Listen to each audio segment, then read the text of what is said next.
Oh, look at all those people. Oh, I'm so glad you came. And I'm so grateful I'm here. And it's going to take me a minute to compose myself after Chandra.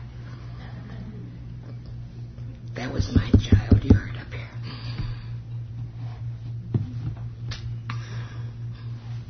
I mean, I think that we're pretty damn miraculous. And I think there are fewer things more terrific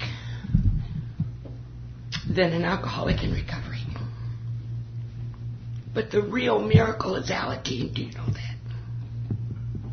That's the real, that's where the nut cuts. Some of us, by the time we get in here, we're so used up, we're no damn good anyway.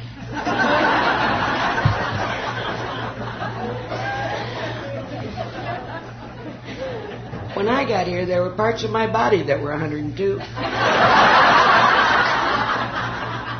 As luck would have it, I didn't use them anymore anyway, so...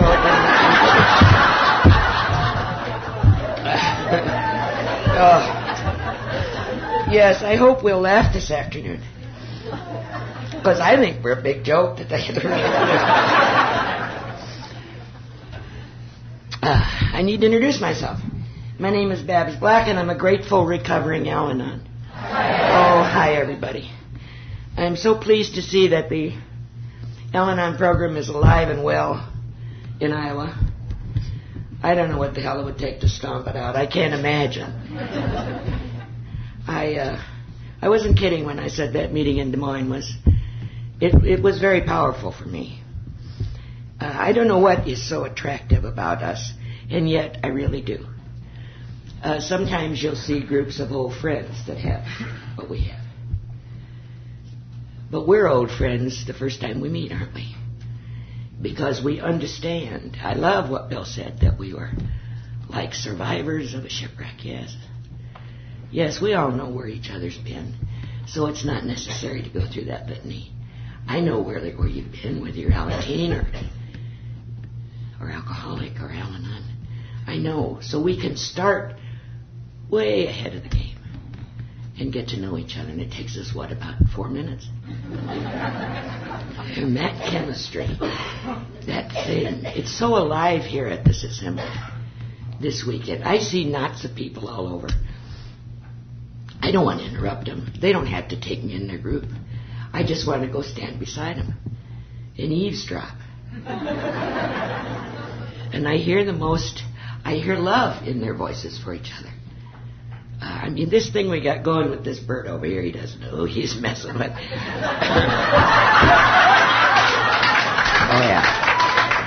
Oh, yeah, he's in the big leagues now.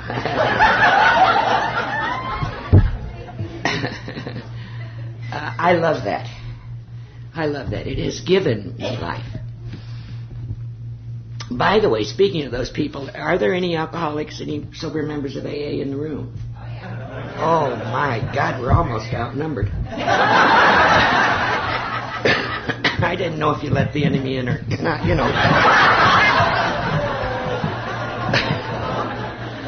But I would like very much, sincerely, to thank you for sharing your program of recovery with us as generously as you shared your damn disease.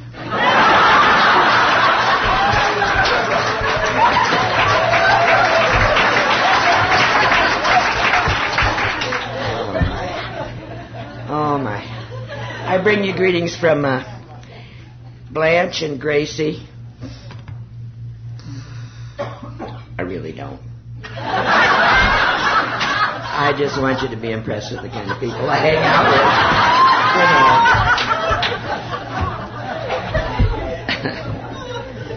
with. There's a young woman named Ellen Florenz that I sponsor. And she came up here some months ago to Des Moines to replace me. And she wasn't supposed to do quite that good a job. She only had to be adequate. She didn't need to be spectacular. But I thank you for being kind and loving to her. So here we all are on this weekend. We could be at the Republican convention. Do you realize that? Some of the things you have to give sacrifice in order to stay on the road to recovery. I wish I could tell you that oh no, I got to do something else first. I want to thank the committee and everybody. I knew that the Al-Anons would be welcoming to me. Mary and Margaret met me at the airport. Bless their hearts, they waited out there an hour and a half for the damn plane, and finally we land. And they had a sign with my name on it. And we pull up here with 2 bags, I pack like I'm never going home again. And here stands this good-looking fella, and he's kind of waving, he had a name tag, so we knew he's one of us. And she said, he'll help us with the bags. I said, no, he won't, he's an alcoholic. I said, you stay here, I'm going to get somebody to help us. Well, I'm from Dallas, I know all this stuff. It's a big city. I want you to know this young man walked right over. She opened the trunk. She said, will you carry these? He said, of course. He not only carried them to the front desk, he carried them to my room. I thought he was going to... I needed my jacket pressed. And it couldn't have been more wrong. And I thought, well, this is terrific. This is terrific. I love it when there is good chemistry between AA and Al-Anon. We are not enemies. God, no. If it wasn't for us, most of you wouldn't be here. If it wasn't for you, we wouldn't have to be here.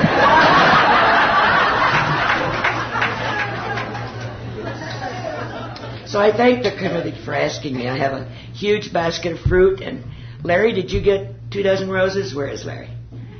Did you get 2 dozen roses, dear? Just one? Oh, I'm sorry. I shouldn't have mentioned it again. Did they give you $100 spending money, Larry? $2. Well, anyway, I'm glad I'm here. I wish I could tell you that the first alcoholic I ever knew was the one I found myself married to. Because I think that makes us look swifter somehow, don't you? I mean, you think about it. If you ask in any Al-Anon meeting anywhere in the world, how many of you were raised in alcoholic homes? There's a wind from the hands that come up. And you want to say to them, why didn't you make your own? I mean, and that's what we do, don't we? I couldn't wait to get out of that home. Couldn't wait. Because everything that was wrong in my life was because of what was going on there. Now, I don't know if that's where I learned to look outside for the reasons why I felt the way inside. Maybe that's just human nature. God knows we're not the only people that do that. But I was a master at it. A master. My parents were divorced when I was an infant, right there. I was born in 1933. You didn't get divorced in 1933. You stuck it out. Every woman in my family stuck it out, except my mom. Of course, they all lived years of unhappy lives, but they stuck it out. And my mom ducked and ran. And she ran out of town. She saw that she wasn't going anywhere in that little tiny town in northwestern Illinois, and so she left. She left me in the care of her parents, my grandparents. Thank God for grandparents. Grandparents are God's gift to children. They just love you because you're there. I knew I didn't have to do a thing. I knew there was nothing I could do to lose their love, too. And oh boy, I loved it there. My grandfather had about 9 hairs on top of his head, and I would we played beauty shop. And of course, I'm the beauty operator. And I was 4, and I would bring him a magazine, and I'd say, now pick out which hairstyle you want, madam. And he would, and I'd say, hang on, and I'd get a glass of water. I always used the whole glass. The poor man was drenched when I was there. He sat there in his shirt and his pants in that Morris chair, and I'm sitting around his shoulders, and I'd dip that comb in, and I'd comb those hairs one at a time. And the water just run down his face. And when I was finally finished, or the glass was empty, my grandfather would take the mirror and say he didn't think he'd ever seen himself look as spectacular. I had done something with those 9 hairs. It was just creative. God, I love them. I feel sorry for people who were not raised at some part of their childhood by grandparents. Grandparents know how to love in a way that parents don't understand yet, usually. usually. But by the time I'd gone through kindergarten, I remember that. And I think it was just too much for my grandparents. I don't know if you noticed, but they start out old anyway, you know. And up there on the hill in that little town lived a dentist and his wife and their 2 daughters.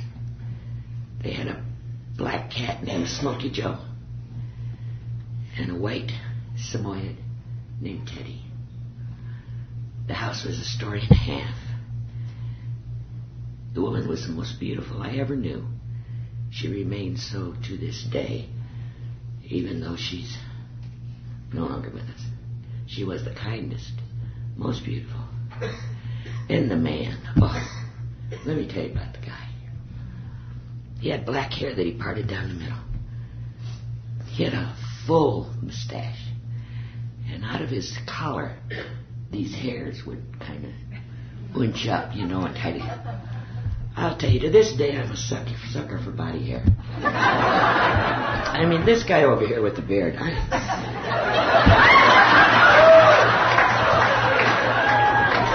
just going to have to hold myself in check. I'll be honest with you. I have been celibate for some time now. And there's a vicious rumor going around AA groups. They think that celibacy somehow afflicts you with tics and twitches, and I want you to know it's not true. It has no effect whatsoever. That reminds me. Did you hear Brian came up to lunch and told me he just heard it on the news about that truckload of Viagra? It was on the news. Did you hear it? Everybody's heard it but me, right? I was the last one. Oh, you didn't hear it? Somebody stole a truckload, a semi, full of Viagra. $10 a pill, you know. And the police are now, as we speak, looking for 2 hardened criminals. Yeah,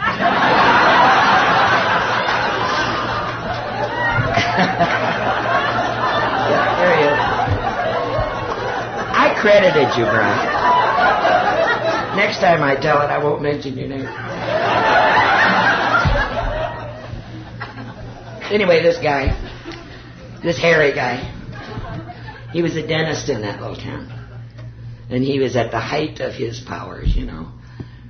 Chairman of the Civil Defense and the mayor, city council. Chairman of the school board, I liked. That's the part I liked. That's one I liked. Just a hell of a guy. I thought I could never, ever be lucky enough to grow up and marry somebody like him. And he was my uncle. He was my aunt's husband. My aunt was my mother's older sister. And my aunt had really pretty much raised my mom. She was 14 years older than my mother.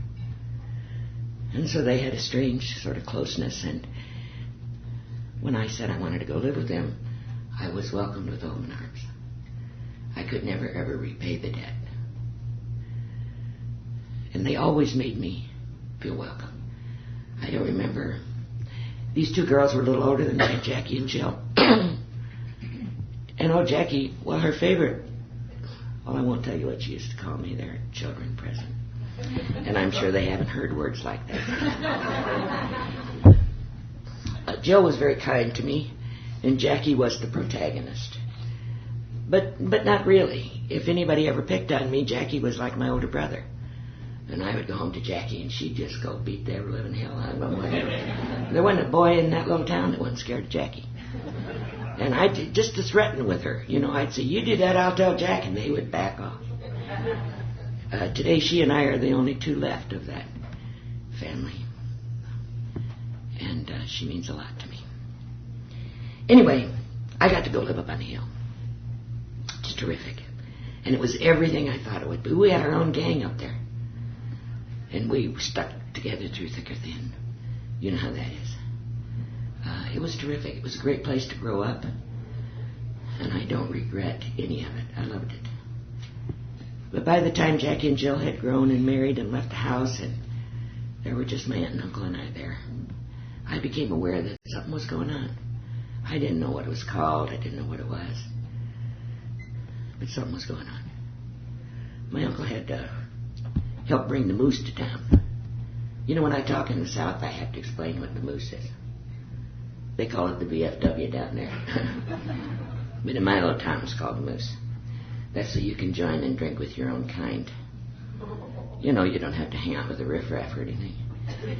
And it was conveniently located immediately below his dental office, which made for a short trip. And I realized that he spent an awful lot of time at the moose. And then I figured that's what it was. I don't know why I came to that conclusion. I just did. Many nights in when I was in junior high, I was at the moose because I was too young to be left at home. And that's where they were going, and so I went. And in the beginning, it was fun. They had free peanuts on the bar. You have as many Cokes as you wanted. And they had a dance hall with a piano, and I could go in there and beat the piano. And you know, but after 4 or 5 visits to the moose, I'd done just about everything there. And I didn't want to go anymore.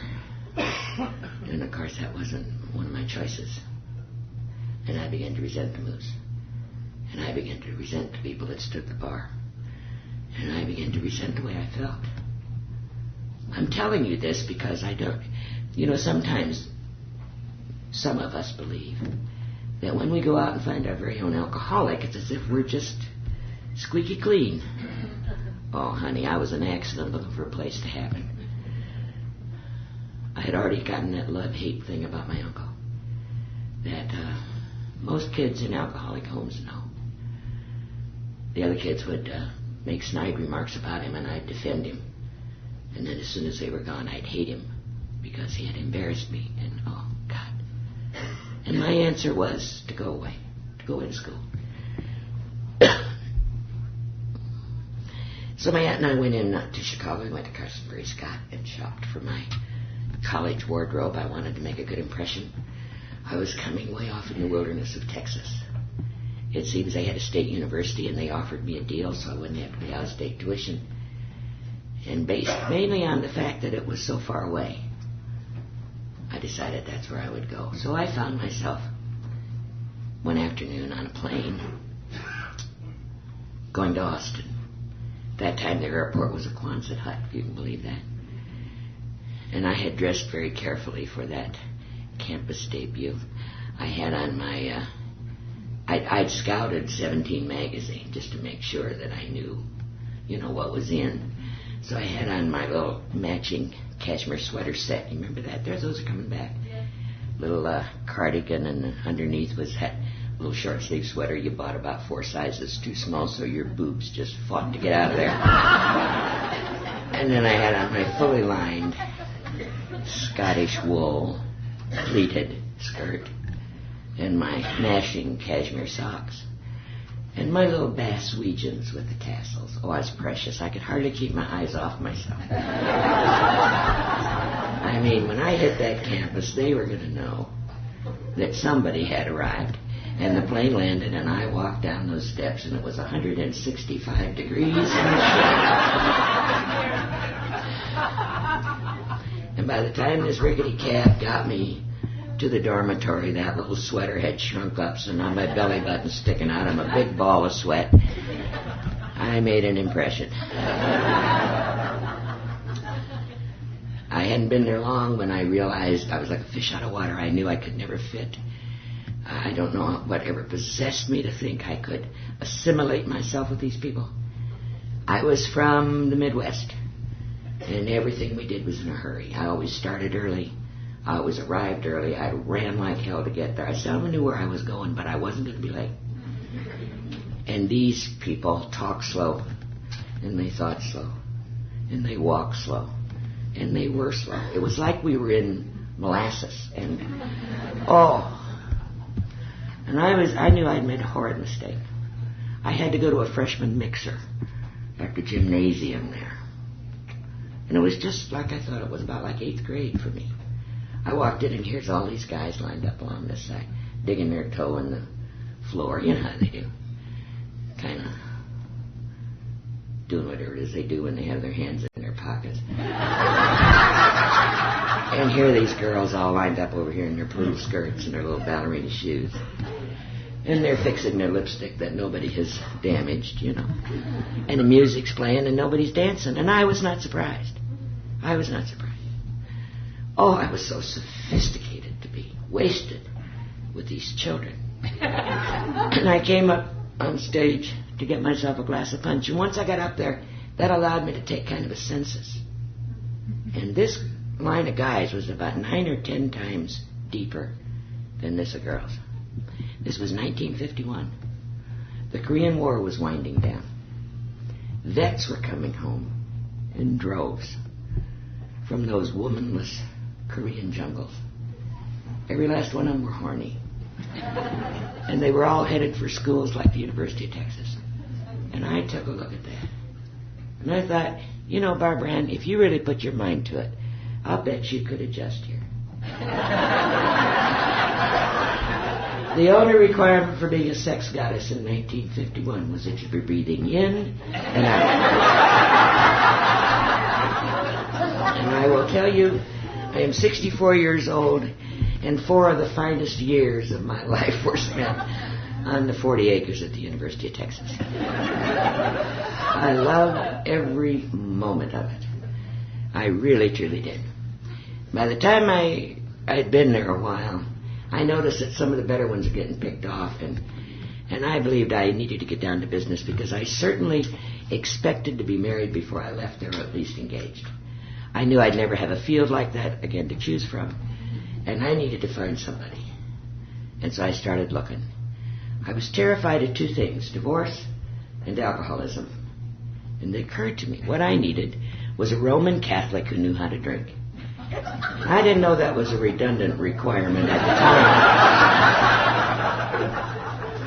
But I started hanging out at the Newman Club in St. Edward's University, and wherever there were a little knot of mackerel snappers, I was right in there, looking them over. And when you know, I found one on a blind date. Good-looking dude he was. I wish I could tell you that wasn't important, but I'm afraid it was. And he was very good-looking, and I had been asked if I had to accompany him to his fraternity party. And when he came to pick me up, he couldn't even look me in the eye. He tripped over the flowers in the rug. He was ill at ease. I had to tell him who he was. I mean, if I had not taken control, he might still be standing there yet.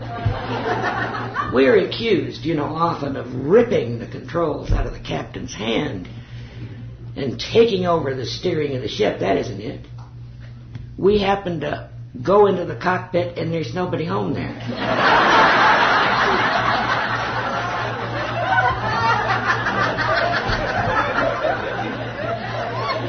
And that's the way it was that night. He just, and I thought to myself, you know, if I could have imagined a fella, I couldn't have done better than this one. Looks really, really good and needs me desperately. So I took him off to his fraternity party. And while there he had 2 or 3 snorts of whatever this stuff was they were drinking.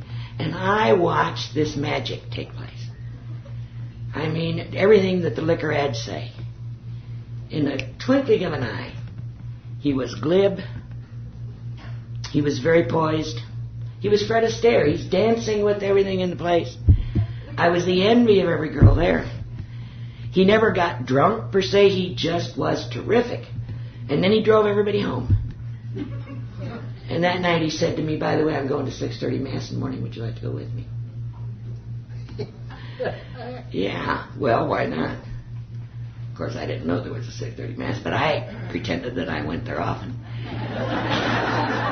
And he picked me up, bright-eyed and bushy-tailed. We went to Mass. He was a real serious, honest to God. I mean, he had a missal with his name in gold on it. You know, he was first class.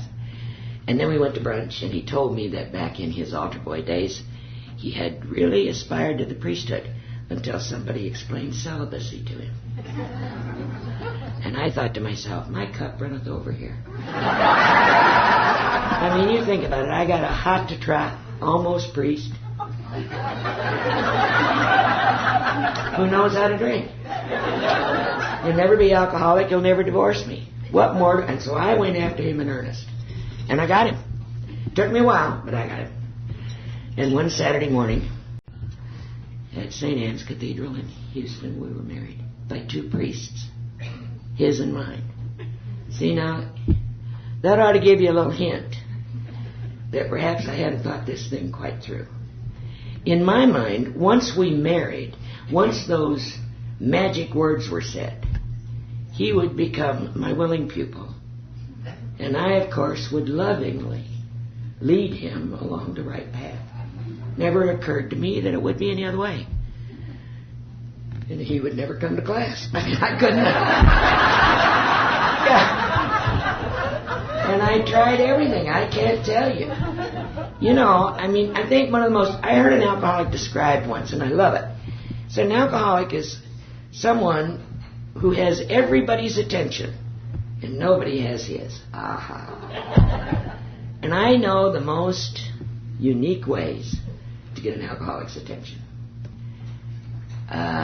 It never made a bit of difference. But I kept thinking if I could just get him to hear me, then something would change. I discovered that in the very middle of romantic moments, if you time it just right, you can stop everything right there and say, I need to talk to you now. Well, yes. I'm afraid I did that. And they'll agree to just about anything. It's just amazing.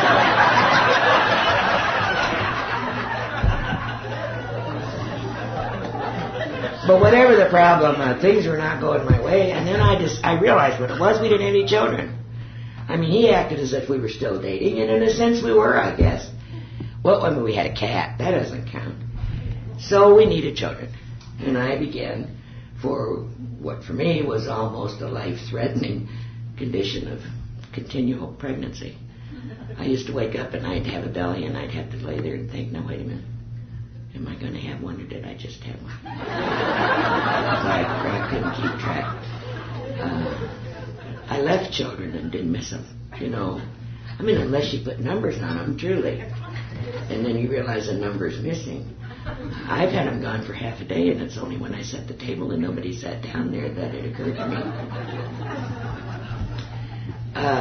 And I began having children.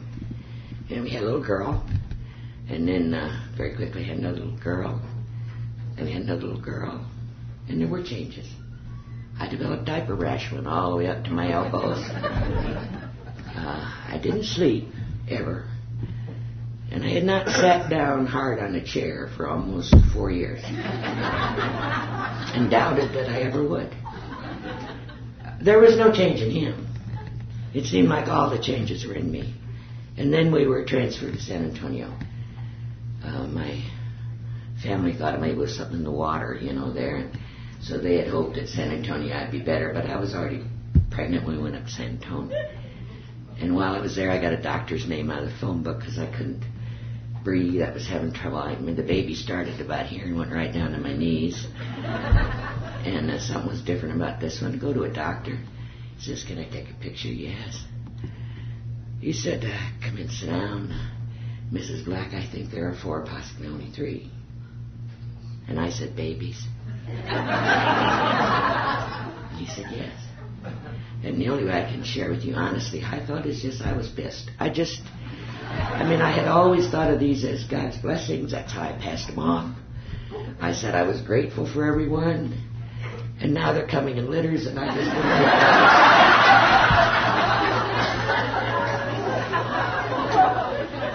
But on the way home, Mother Nature does things to people like me. I began to think, if he thinks there's 4, there could be 5. And back then, 5 babies would be very unusual. The government would build a wing on your house and send them all to college. And Edward R. Murrow would come. He'd want you on See It Now. And we'd be on the front of Life magazine, probably. The tour bus from Fort Dodge, Iowa would drive up. Because I wanted to see where the Quints lived, you know.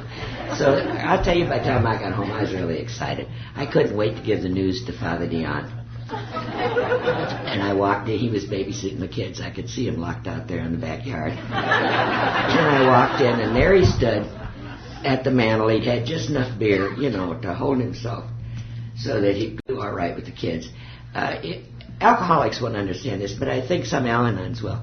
Some of us, myself included, my husband would be drinking and I wouldn't be, and he would begin to look fuzzy. And I could tell how much he drank by how fuzzy he was. And I walked in that afternoon and he was fuzzy. And he turned to me with that slap-dap grin. He says, well, hey, what did the doctor say? Because, we both kind of hoped it was a tumor. And I said, the doctor says there are 4, possibly only 3. Now, I don't know what I expected him to say. But first of all, I was the first time I ever saw instant sobriety. Have you all ever seen that? They just give kind of a jerk, And just like that, he was as sober at that moment as he ever been in his life. And he looked me dead in the eye and he said, my God, Babs, what have you done to me?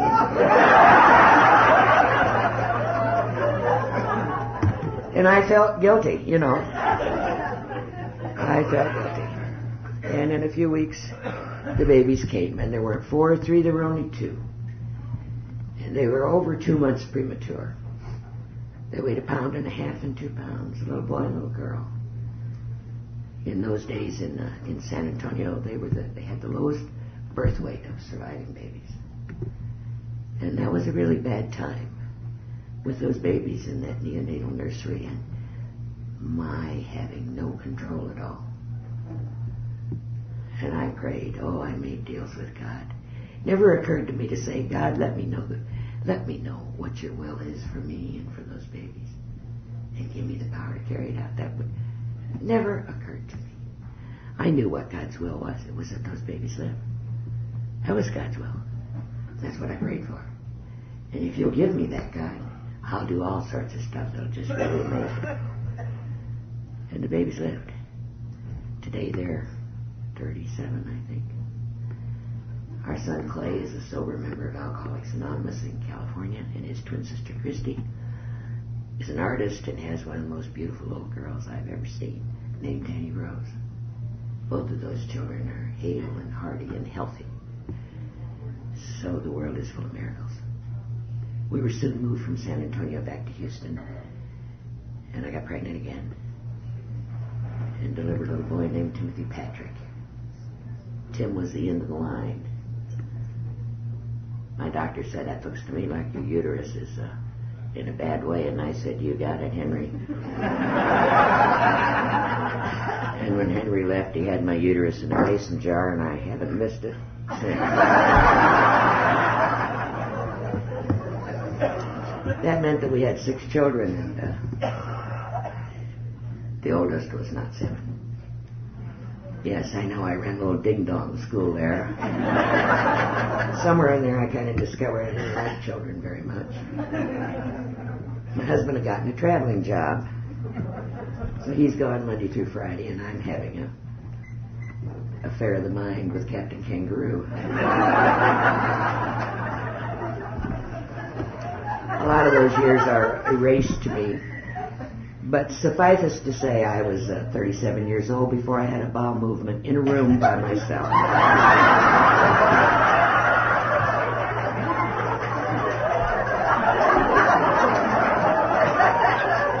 You think I'm kidding? No, if you're a mother, you know I'm not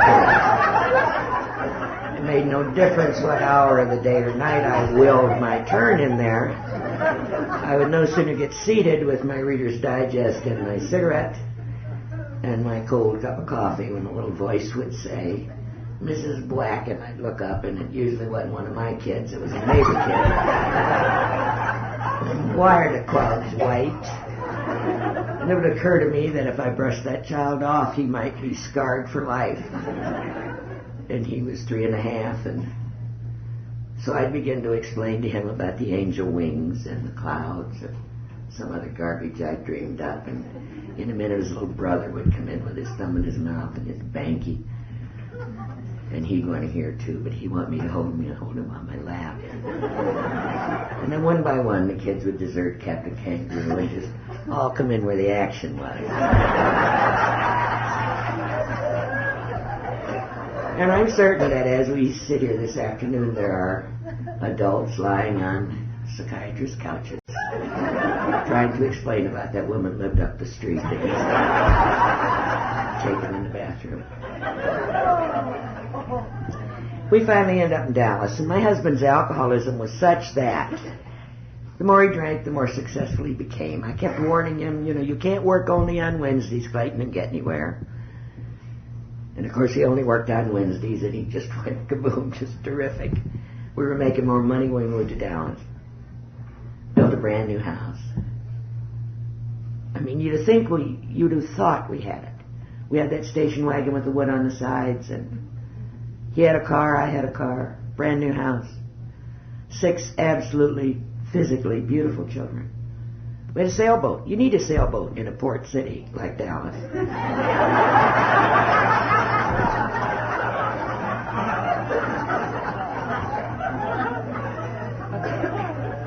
And in that time, something had happened to me. I had sensed it before, but when we moved to Dallas, I became convinced of it. Parts of me had died inside. And I came to understand that what I did was I froze feelings off. It's a very effective way. Shrinks call it disassociation. You just freeze them off. And you're not vulnerable there anymore. You can't be hurt there anymore. You can't be disappointed or afraid in that particular spot inside you. The problem is you can't be selective about what you freeze off. And you don't feel fear, you don't feel anger, you don't feel disappointment, you don't feel hurt. And you don't feel joy, and you don't feel love, and you don't feel hope, and you don't feel all those things that make us peculiar as human beings. And it's a hellish, hellish way to live, and I don't ever want to be there again. And that's where I was when my husband decided to go to the Dallas Council on Alcoholism and talk to somebody about his drinking. That's where I was. Men called me on the phone, and I was invited to my first AA meeting on that Monday night, October the 4th of 1970. It was a speaker meeting. I expected to be able to stand there and enjoy his humiliation. To me, AA was my reward. I've been telling him all these years. And now here he was. And he was no longer a young man. What was he? He was 36 years old. And I was escorted out of my first AA meeting. I know you're not going to believe that. I couldn't myself. It was some damn thing they called a closed meeting. I'd never heard of such a thing. If I knew that was a deal, I lied. But see, they don't clue you in. They say things like, "Are you alcoholic?" Am I alcoholic? Look at me. I had on my best pedal pushers, my little maternity overblouse. I wasn't pregnant, but that's all I ever wore anymore because I hadn't put my stomach in. Had on my flip-flop thong sandals. Hadn't washed my hair in 2 weeks because when I did, he got ideas. And they're asking me if I'm alcoholic. So, of course, I set that old bag straight. I said, I certainly am not. And with that, I was taken out of the meeting and put in this little room next door with some very sick people. Fortunately, they had 2 Al-Anon speakers that night. I don't know what they said. Had nothing to do with me. But the third speaker happened to be the man who was a sober member of AA that my husband had spent the morning with. And Tony stood up that night and talked about alcoholism, and he talked to me. He talked about a disease. Can you beat a disease? First time he said it, I thought, yeah, a disease of the elbow. It took him about 4 minutes to convince me that, yes, a real honest to God, no kidding, disease. It took him not much longer to convince me that my husband had not done the things he had done at me, or to me, or because of me. I just happened to be there. That I had nothing to do with his alcoholism. I didn't cause it. I couldn't cure it. I couldn't control it. And I cried. I thought there were no tears left.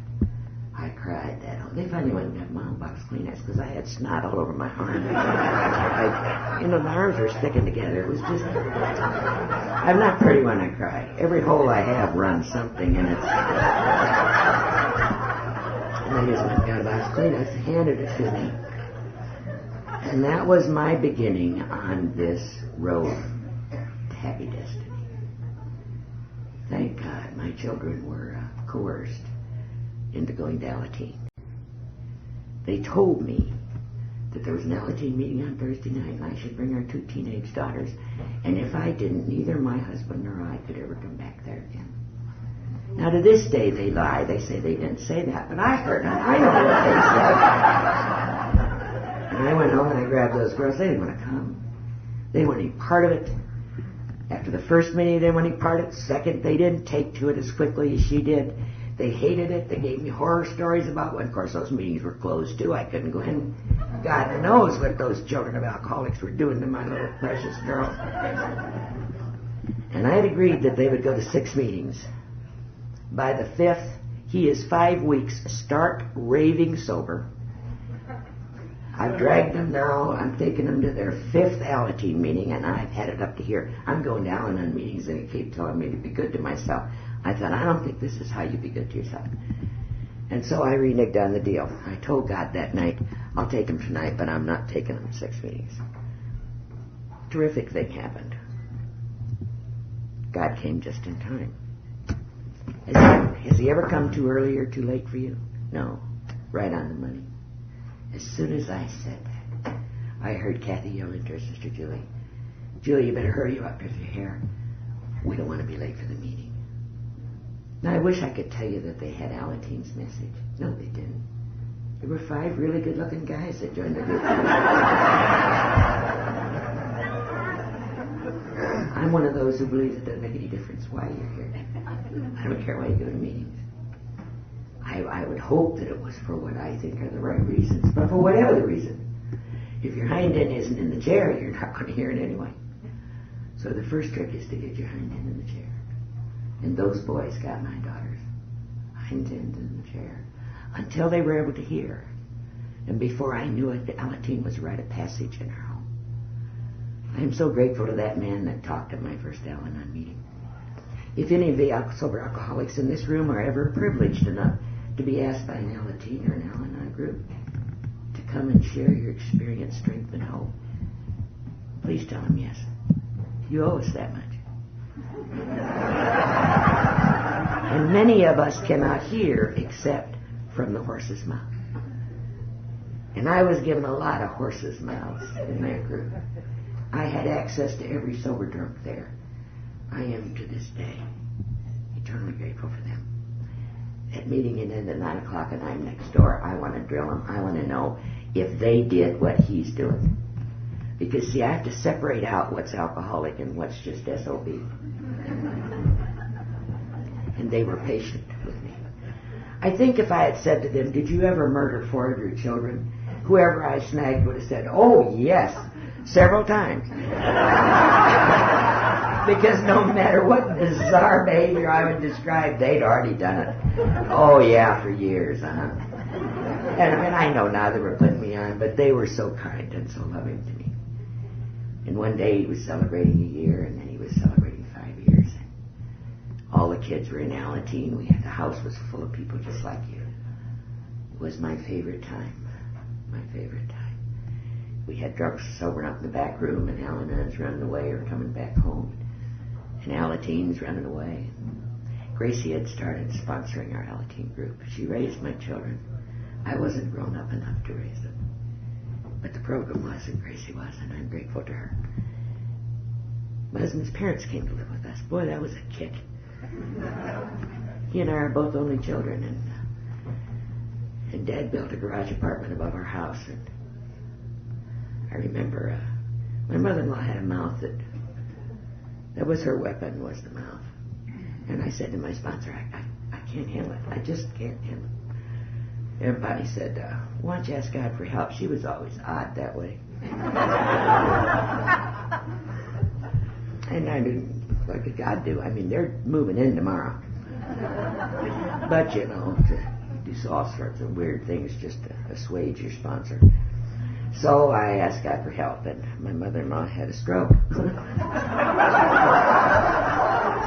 And the only way it affected her was she didn't have a voice.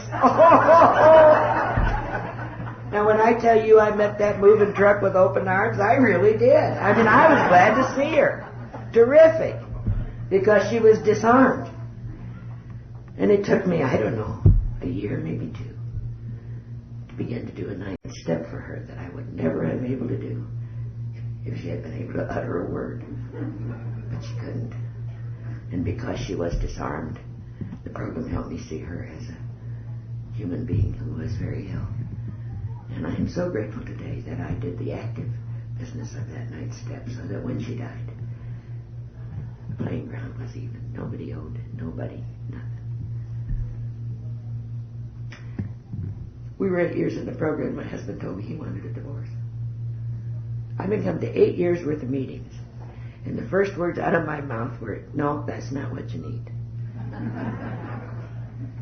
And I was ready to give him lecture 27B. You know, we need to go to a marriage counselor, and we need to work through some things. We're coming up on our 25th anniversary, and it's going to be a big deal. He'd already invited half the people in the program to come to our anniversary party, and so I've got several marriage counselors in mind, and we'll go to one of those and get this. I never even got that out. He was determined. If it ever left the Pope, he knew what he wanted. And that's exactly what he wanted. And I thought I would die. I couldn't believe it. That's not the way the fairy tale ends. I don't know how many times I've heard in meetings that Al-Anon is not there to save my marriage, it's there to save my ass. But they didn't mean me. They meant somebody else. And now it wasn't going to save my marriage. I was frightened. I had started to feel again in those 8 years, and I was vulnerable, and I was scared. And whatever faith I thought I had, it left me in an instant. One of the things that happen when you've been around a program a while, well, first of all, I still don't know how many keys there are out to my house. Must be 60, 70. Every time my husband get a new baby, he'd give him a key to the house. Sometimes a guy go get drunk when he was on a key. I haven't changed the locks. That costs money. So people know where you live. They have keys to your house. They have your phone number. And Al-Anons began driving up and taking me to meetings. And I would explain that I really didn't plan to go to a meeting, that I had some things I have to do here at the house, and they're just, get in the car, Babs, get in the car. I think that ought to be one of our slogans, get in the car.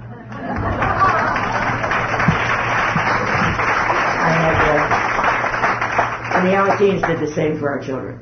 Get in the car. We were surrounded by people who cared. Many of them had been where we were. Oh, and I was pathetic. Oh, God. I'd cry the whole hour. Everything they said, I cried. I used to say to them, you know, there's going to be a newcomer at one of these meetings. They're going to say, how long has she been coming? You're going to have to say 8 years, and they're going to say, I think I can do better than this. Get in the car, Babs. Get in the car. And the magic that happens when we are around each other began to happen again for me. Just a little bit. I had to have a job. I'd worked at the information center. That's not a paying job. Well, they used to call it a paying job, but it was not a paying job. And I needed to find a job. I had no experience. My God, I hadn't worked since college. There was a nosy Al-Anon that worked at a hospital in Dallas, and she wouldn't leave me alone. Would not leave me alone. And finally my sponsor said, why don't you go over there and talk to her, Babs, just to shut her up? How many times have you done the right thing just to shut somebody up? So I went. Gal from personnel there, and they questioned me, could I do this, that, something else? No, I've never done that. I can't do that. No. Didn't have a job for me. So I said, well, thank you very much for your time. I'm getting ready to leave. One said to the other, wait a minute. Does the management engineer have a research assistant yet? No, the third one quit just last week. See, that should have been a clue for me right there. They said, well, get him in here, and in he comes. My God, it took me back 20 years. Here's this good-looking young fella. Doesn't have a way with words. He's kind of shy. He's digging his toe into the carpet. He's got his hands in his pockets. We're there for an interview, so I interviewed him. And I asked him, I said, what kind of engineer are you? He said, I'm an industrial engineer. I said, what in the world does a hospital do with an industrial engineer? Well, he said, I go into departments all over the hospital. I watch people for 15 or 20 minutes, do work that they've been doing for 15 or 20 years. And I tell him how to do it better. I said, you're not going to understand this, son. I've been going to a meeting almost every night for 8 years to learn how to stop doing that, and you tell me there's a career in it.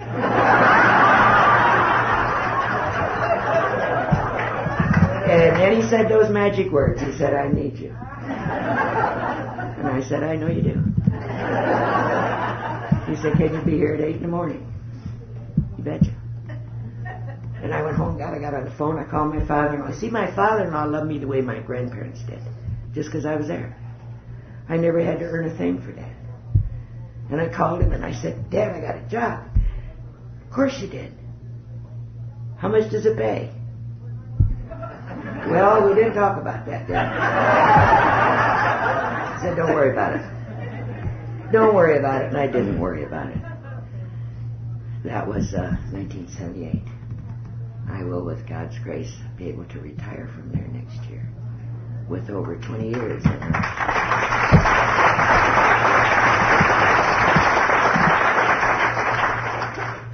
I'm no longer Ted's assistant. Today I moved up. Today I'm a strategic planner who lives one day at a time. I work with a lot of young people. And my biggest job is to keep my mouth shut and not send them to their rooms, because I have that urge. Just go to your room, I'll take care of this. But because of this program, and because of terrific people like you, because of a God who loves me just because I am, I have had the best of both worlds. I have been able to raise my children and frankly be a halfway decent mother. And I have been able to spend 20 years being responsible for my own contributions. And I'm grateful for that. My father-in-law continued to live with me after his wife died. Dad lived upstairs until 8 years later when he died.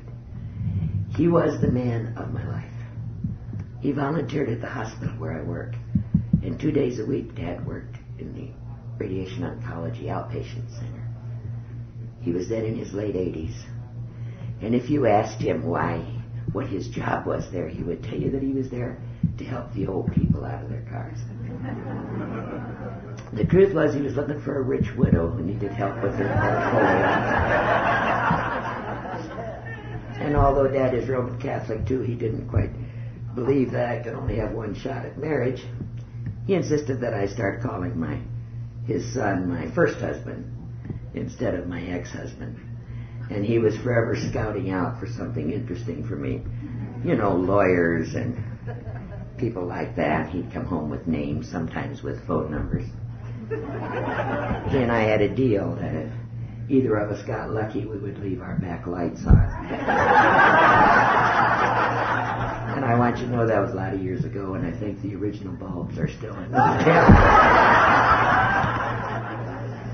I miss my father-in-law. And toward the end of his life, my mother came to live with he and I. She had Alzheimer's. That's another treat. And had it not been for this program, I would not have known what to do. It is not easy to find yourself suddenly the parent and the parent the child. And I had resentments in me about my mother's abandonment that I was able to work through. And I'll tell you, I was a hell of a mother to her. It's what this program offers you. It's what this program offers you. I want to thank you once more for having me here this weekend. It's been very special to me. I count many of you as old and dear friends. If you ever are in an airplane and you fly anywhere south of the base in Dixon, you'll find yourself at a place called DFW Airport, because it's mandatory that all planes stop there.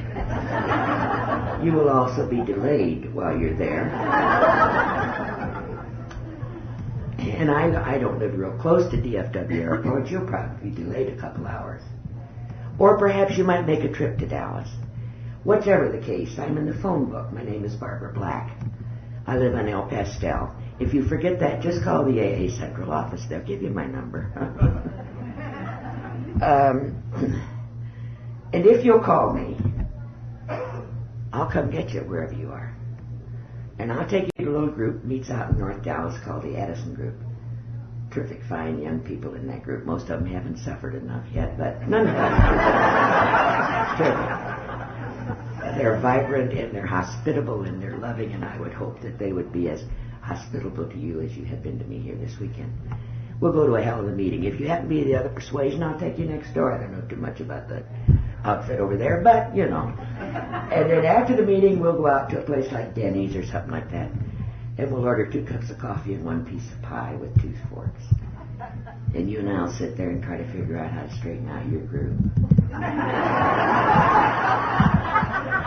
Thank you very much for having me here this weekend.